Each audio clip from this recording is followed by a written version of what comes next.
HarperCollins presents Wicked Spirits, Mysteries, Spine Chillers, and Lost Tales of the Supernatural. Selected and introduced by Tony Medawar.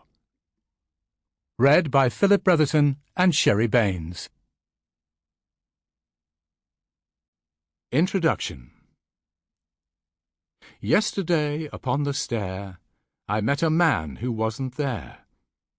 He wasn't there again today. I wish he'd go away. Hughes Mearns.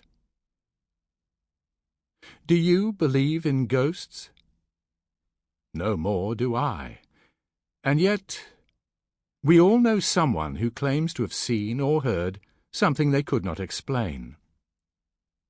The sound of banging coming from within an empty wardrobe, or a little girl in a cream dress running in the corridor of a building where no child should be, or seated in the corner of the back room of a London pub, an elderly man nursing a pint and smoking a long pipe, a man who suddenly disappears.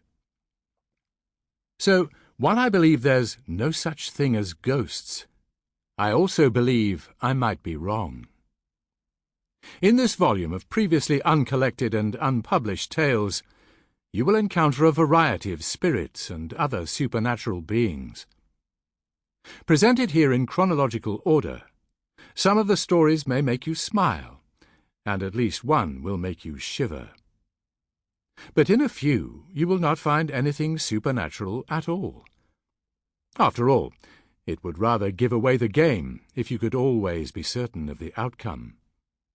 As in life, expect the unexpected. Tony Medawar, April 2024.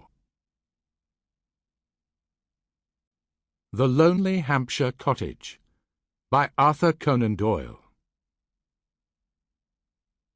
John Ranter, ex-landlord of the Battle of Dettingen public house in Southampton, was not a man whom one would desire as a friend, and still less would one relish him as a foe. Tall and strong in his person, dark and saturnine in his disposition, the 52 years which had passed over John's head had done little to soften his character or to modify his passions. Perhaps the ill fortune which had attended him through life had something to do with his asperity. Yet this same ill fortune had been usually caused by his own violent and headstrong temper. He had quarrelled with his parents when a lad, and left them.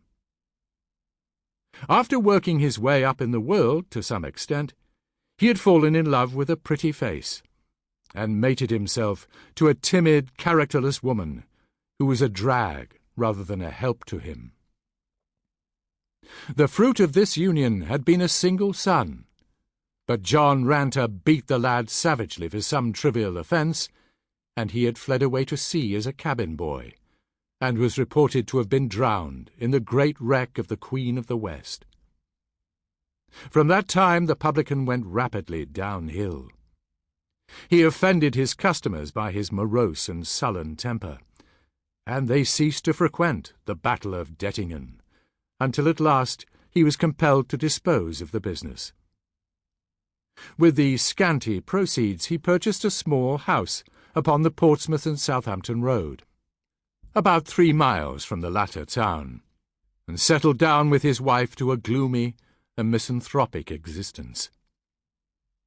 Strange tales were told of that lonely cottage, with its bare brick walls and great overhanging thatch, from under which the diamond-paned windows seemed to scowl at the passers-by.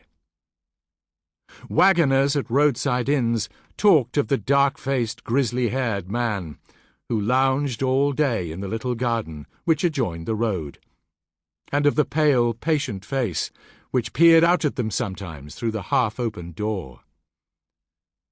There were darker things, too, of which they had to speak, of angry voices, of the dull thud of blows, and the cries of a woman in distress. However tired the horses might be, they were whipped up into a trot when, after nightfall, they came near the wooden gate which led up to that ill omen. Sample complete. Ready to continue?